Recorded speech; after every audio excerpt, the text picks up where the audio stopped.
Avec la crise en Nouvelle-Calédonie, la percée du RN et la dissolution de l'Assemblée nationale, on en aurait presque oublié les projets de Gabriel Attal pour notre assurance chômage. Le ciel bleu peut bien s'effondrer, et la terre peut bien s'écrouler, le Premier ministre n'abandonnera pas son chantier. Emmanuel Macron a d'ailleurs confirmé le 12 juin, lors de sa dernière conférence de presse, sa volonté de poursuivre la réforme de l'assurance chômage.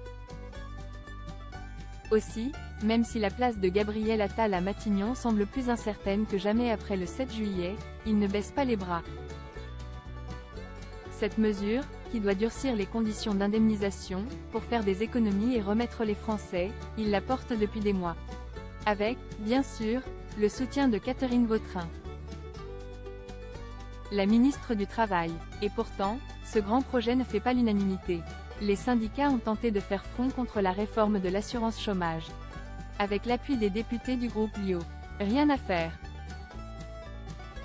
Si les parlementaires ont rendu leur place dans l'hémicycle, dissolution oblige, Gabriel Attal, lui, est toujours en poste. Pour le moment, et il ne compte pas ralentir son rythme. S'il doit partir, il faut terminer le travail avant de claquer la porte. Rappelons que si le RN obtient plus de 289 sièges aux législatives, Jordan Bardella pourrait lui prendre sa place. Le temps presse. Gabriel Attal presse le pas sur l'assurance chômage. Avec les législatives anticipées le 30 juin et le 7 juillet, les partis sont en pleine effervescence. Les commissions d'enquête parlementaires sont à l'arrêt. On pourrait penser que sans une Assemblée nationale, les discussions sur l'ensemble des textes resteraient aussi en stand-by. Mais Gabriel Attal l'assure, la réforme de l'assurance chômage arrive. Bon gré, mal gré. On a présenté une réforme, un décret sera pris d'ici au 1er juillet pour cette réforme qui reste sur des paramètres qui sont ceux qui avaient été mis en place lors de la réforme de 2019. Et qui surtout s'accompagne d'un meilleur accompagnement des chômeurs vers le retour à l'emploi, a insisté le Premier ministre sur France Inter, ce 13 juin au matin.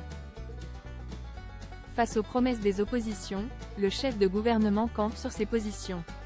Si cette mesure est très contestée, jusque dans les rangs de la Macronie, elle reste d'actualité. Gabriel Attal se positionne comme celui qui annonce les nouvelles désagréables, en toute franchise. C'est une réforme qui consiste à dire, il faudra travailler 8 mois sur les 20 derniers mois pour toucher le chômage. Parenthèse ouvrant parenthèse fermante. Au moins, nous c'est clair. Parenthèse ouvrant parenthèse fermante. On n'augmentera pas les impôts, il y aura une réforme de l'assurance chômage. Pour l'heure, le projet de réforme de l'assurance chômage est toujours examiné par le Conseil d'État. Précisons que dans sa forme actuelle, le texte prévoit une durée d'indemnisation réduite